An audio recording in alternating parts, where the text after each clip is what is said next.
Yo, what is going on, guys? It's Toby here, and today we're going to be doing an oil change on Sally. So this is going to be somewhat of an instructional video for those that don't know how to do so. So we have a few of our supplies here. We have to head to AutoZone, pick that up, and then we'll get straight to the oil change. Supplies we already have consists of some oil. So we have some 5W-50 Ford Motorcraft oil, and this is adjusted as per the Whipple manual. So what comes in factory is 5W-20 within the Coyote motor, but we're going to be putting in 5W-50. We already have our K&N oil filter, so if I can get this out of the box real quick, I can show you. And what we have here is a NASCAR certified one, whatever that means. So we're going to be putting this upside down in Sally to make sure that we have a new oil filter after we do the oil change. So I think I'm actually going to get some food real quick first, and then I'll head to AutoZone. I need to pick up ramps, something to take off the oil filter. So you need like some sort of specific type of clamp to take that off, because it's not easy to do with your hands at all. And then I also think I need something else. Oil pan, yeah, that's right. I would take Sally to make the supply run, but she's currently down. I have a bad idler pulley, and I'm afraid that if I keep driving the car, I'm actually gonna throw a belt. So I'll show you guys what I mean in just a second. So I'm pretty sure that my idler pulley right there has gone bad. So whenever you start the car, it rattles like a rattlesnake, and it does not sound good whatsoever. The belt is also starting to fray all over because of the bad idler pulley, so it might be slipping a little bit. If we go ahead and start the car, you'll see exactly what I'm talking about. So it's really bad. It's not a good noise at all. So let's see it.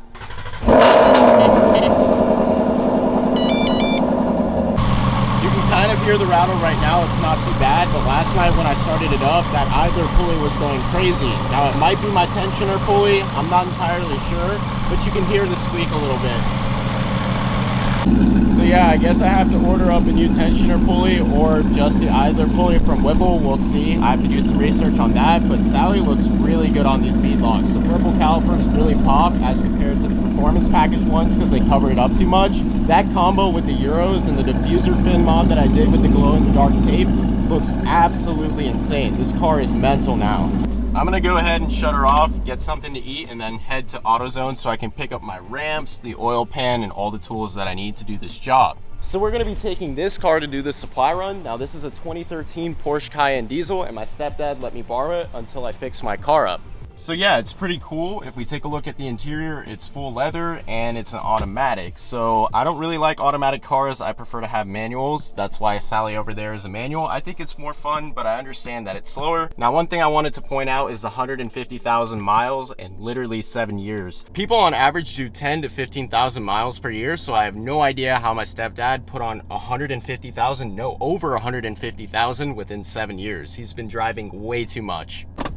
Alrighty, Sally, so we'll see you in about an hour after I get food and pick up everything from AutoZone. I just pulled up to Chipotle. I eat that stuff on the daily. I mean, it's literally easy meals, but I was doing some research on idler pulleys, and I'm not sure if I need 90 millimeter or 100 millimeters, so I guess I have to figure that out, but they're not that expensive. They're like 80 bucks, and it should be a simple replacement to stop that horrible squeal. Last stop before Advanced Auto Parts, so I pulled up to the vitamin shop to get a Ghost energy drink. I'm gonna need some energy to do this because I actually have to stay up all night once again doing school assignments, so let's go get it real quick. Now officially ready for Advanced Auto Parts or AutoZone, either or, it doesn't really matter, but I picked up a new flavor. We're gonna try this out and review it real quick. So this is Red Berry and it's Sour Patch Kids. Oh, this energy drink tastes just like Sour Patch Kids, but it's a little bit too sour and too much for me. We're at AutoZone. Let's go ahead and hop inside and get our supplies. Alrighty, so when it comes to the oil filter, you have a few options. I'm personally gonna go with these because this is the easiest. You do have the option of going with a socket or using one of these. It's adjustable,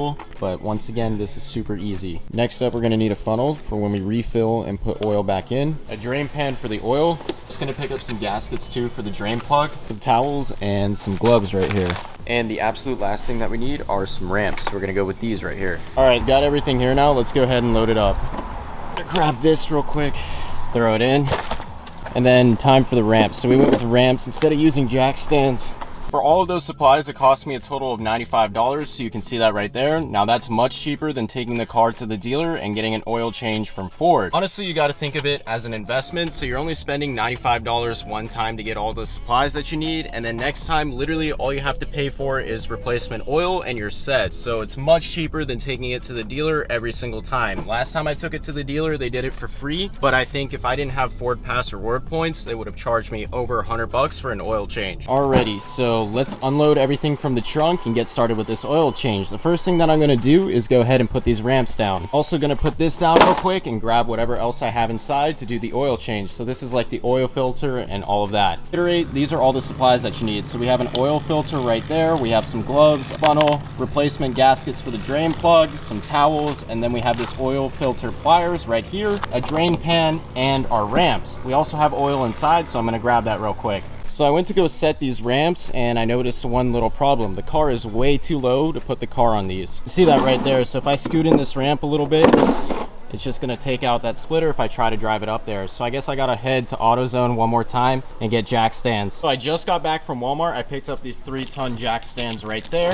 And then I also picked up an extra oil pan because, believe it or not, Sally actually takes 10 quarts of oil. So it's gonna be a ton. Go ahead and get these open real quick and then I'll jack the car up and get everything ready. Don't forget to bend the tabs down on your jack stands if you're doing this at home. This is a safety feature, so what you need to do is take a wrench or a hammer or something like that and bend it down in there. This is the exact way that I recommend that you flatten these tabs out. So it's super simple. A bunch of people use hammers, but just lay it flat like that and take a pair of needle nose pliers, stick it in there like that, and then you just leverage it and use force to bring it down. So that'll get the tab right so that when you put the jack stands upside down, they won't come flying out. All right, so now it's time to jack the car up. Let's take the floor jack out there with all the jack stands. Oh no, I caught the recycling bin.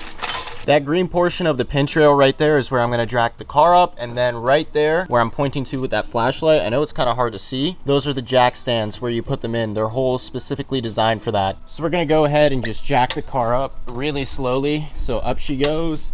I'm going to go ahead and rotate this counterclockwise and fully let it onto the jack, and it should come straight down. So yep, there we go.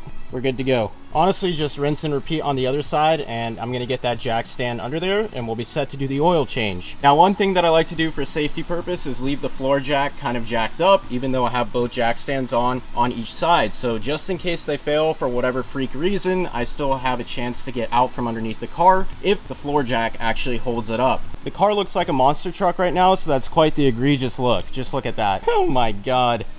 I'm gonna go ahead and put on these gloves real quick and get ready to get underneath of the car.